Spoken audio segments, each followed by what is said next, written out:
walk you through how to make use of real-time data on InteDashboard while you are doing your debrief for all the activities, including IRAT, TRAT, and applications. So let's get started. So this is how your IRAT dashboard is going to look like. Over here at the top where it says activity ended is the timer. So you can choose to extend or deduct time by setting the timing from here and clicking on actions, extend or deduct in order to reduce or add the activity time. Once you scroll down, you can see all the activity settings on the left-hand side, and on the right-hand side, you can see all the attendance for your entire batch of students. And then you scroll down to the status bar. This is the bar that gets updated in real time. So it gives you an idea of how many students are going to time out and if you need to extend or deduct time for any particular activity. And then if you scroll down, item analysis is something that you would want to focus on. As you can see here, item analysis gives you an idea of what percentage of the class got a particular question wrong. For example, in this one, you can see that question 2 was a problem spot for more than 90% of the class. And most people got it wrong. And if you look at the individual choices that people went for, most people went for choice A, followed by choice B and choice D. So this is something you would want to take note of. And then we'll continue to scroll down, and then you will arrive at student analysis. Over here at student analysis, you can just skim through how the students have thought about their answers. The red color indicates that the answer is wrong. The green color indicates that the students were able to come at the right answer. And then if you scroll down here, you can see for question 5, one of the students decided to split their answer between choice B and choice D by allocating 2 points to choice B and 2 points to choice D. This is the similar thing that other students have done. So this gives you an indication that students, while they were thinking about their answer, they were confused between choice B and D. So this is something you might want to debrief on later on.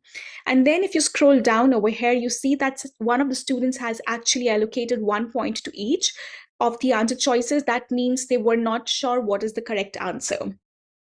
So this bar over here gives you an idea of how students thought about the questions and how well they were able to respond to those questions.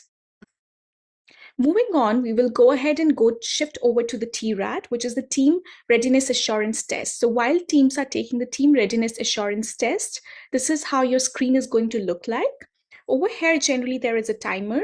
If we decide to extend time or deduct time, we can just extend and deduct from here. And while our students are in the activity, you can see how this timer is working. And over here, you can enable symbolic timer. So symbolic timer enables students to remain in activity even after the timer has ended. This symbolic timer is particularly useful for free response applications because it gives time to teams to save and submit their responses even after the timer has run out. So again, over here, you can see the activity settings on the left-hand side. On the right-hand side, you can see the attendance for the class, and you can see who is the team reporter for each of the teams and whether they are present in the classroom or not. And then the status bar will tell you how many teams are likely to time out and how many have already completed the activity. So you can use the status bar as a signal whether you want to extend or deduct time from your activity timer. And then if you scroll down, this is something which is particularly useful on InteDashboard. So for the item analysis, you can see the IRAT and the TRAT fail rate side by side. So over here, if you remember, in the last screen, the IRAT fail rate was highest for question 2, which was about 92%.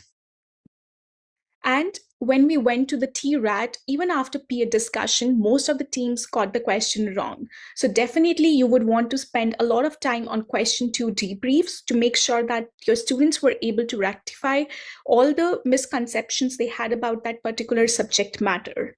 And then if you look at question 1, for example, the fail rate during the IRAT was about 45%, but when the teams got into the TRAT discussion or the peer discussion, it reduced to 0%.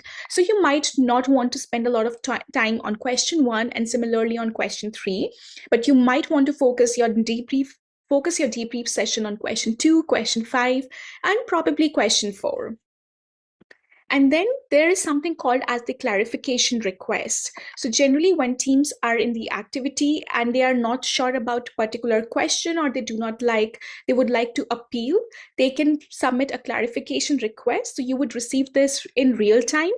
And we have something called as the presentation mode that you can use to facilitate the discussion during the debrief. The first tab over here is the leaderboard. Leaderboard gives you an idea of how many teams are going to time out. The clarification tab tells you how many teams have requested any clarifications or appeals or any other concepts that they would like to clarify with you during the debrief. And here we get to the question analysis. Now here at the question analysis, you can click on show answer choice statistics. This is what you can use to facilitate the discussion. As you can see that all the teams got the question right for question 1. And you can see it all over here. You can use this section to debrief the question and ask any probing questions to the teams. If we go to question 2, this was the biggest problem spot. And if we go to the stacked view, this is how it is going to look like. So if you scroll down, you can see that the teams were confused between choice A and choice D. So you might want to ask probing question to either Team 1, Team 4, Team 3, why did they go with choice A? Or you can ask a question to Team 2, why they thought that choice D was a better alternative as compared to choice A. And if you would like to know the team member's name, you can click on team's name and you can see who are the team members. So if you want to call out on any of the team members from Team 2, they would be able to see their names on the screen. So facilitation screen or the presentation mode is particularly helpful when you are facilitating the debrief session for the TRAT questions as well as for the application activities.